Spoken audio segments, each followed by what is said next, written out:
Well, Democrats are in disarray down in the Sunshine State. Politico reports are having a post-election meltdown after the state party recorded one of the worst election performances in the nation.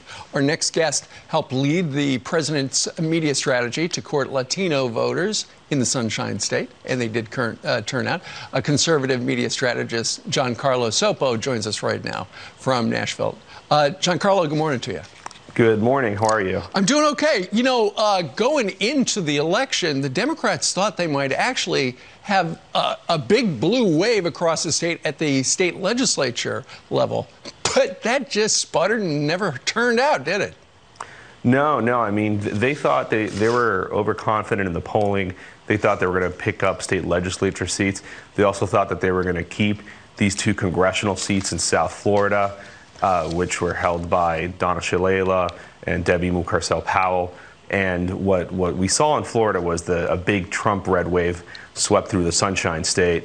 And Latinos were a very important part of that coalition. And what was it about Donald Trump that the Latinos appreciated? Well, President Trump delivered the best economy in history for Hispanic Americans. He also took a very firm stance against socialism.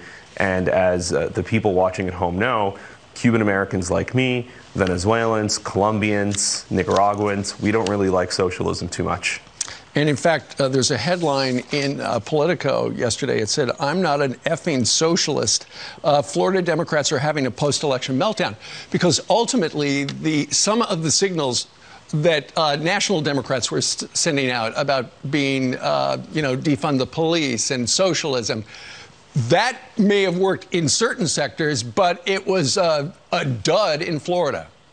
Yeah, I mean, all of the gains that the Democrats made with Hispanics in Florida since 2004 were entirely wiped out on election night. It's absolutely fascinating. I mean, even young Cuban Americans who had been trending Democratic are now firmly in the Republican coalition.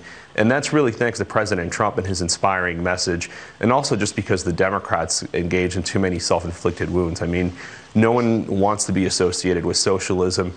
We don't want Marxism. We don't want that for our country.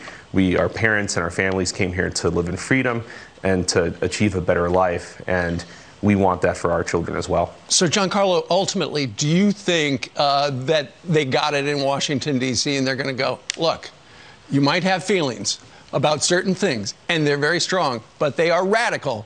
Don't say them out loud. Yeah, and unfortunately, I really don't see that happening. I mean, what should really happen is that there was a time, when the Democrats, they've always had far-left radical voices, but they used to kind of marginalize them. Mm-hmm. There's no chance of that happening. Nancy Pelosi is not going to stand up to AOC and the squad. Their party has been hijacked by neo-Marxists, and that's just a sad reality.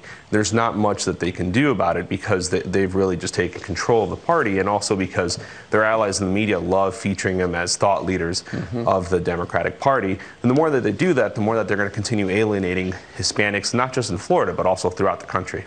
All right, let's see what happens as they try to figure out where to go from here. Giancarlo Sopo, we thank you very much for joining us today from Nashville. Thank you very much. You bet. All right.